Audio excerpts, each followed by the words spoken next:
咁我哋自從喺完善地區治理之後呢，我哋各區嘅民政事務專員呢都會兼任埋關愛隊嘅總指揮同埋區議會嘅主席嘅。咁希望將地區嘅資源呢更好咁去統籌整合。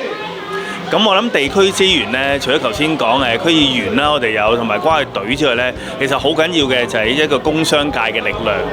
咁尤其是喺油尖旺呢一個比較重工商業嘅地方呢，咁我哋有一個自己油尖旺區嘅工商聯啦。我知道佢哋都係全港各區工商聯嘅一個會員嚟嘅。咁我哋同無論係總會定係油尖旺工商聯都好多合作。咁例如喺疫情期間呢，同兩個會都有好多點樣幫社區嘅啲資源上啊，甚至人手嗰度去幫我哋嘅。咁其實之後呢，我特別係見到例如全港各區工商聯，除咗關心個社區，亦都關心青少年嘅發展。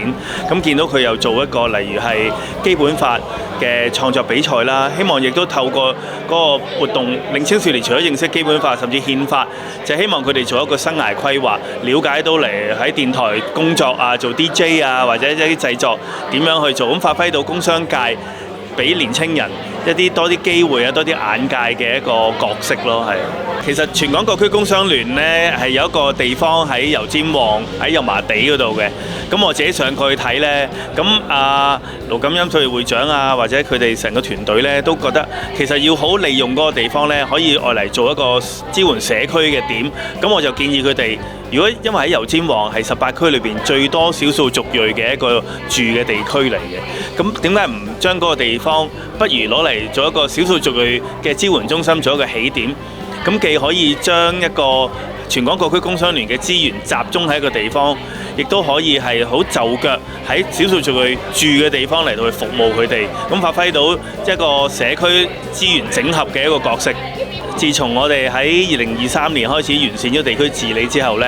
我哋無論喺區議會或者民政處嘅角色呢，都係可以話係闊咗嘅。因為例如喺我哋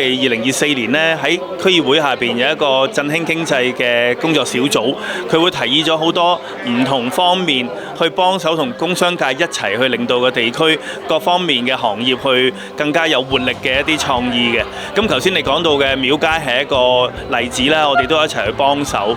咁我希望未來呢，我哋喺油尖旺呢，會多啲令大家認識呢個本來已經好旺、好多遊客嚟嘅地方，特別係內地嘅遊客，希望佢哋更了解嚟多啲，因為我哋油尖旺嘅吸引力嚟到香港去做旅遊，做到無處不旅遊嘅。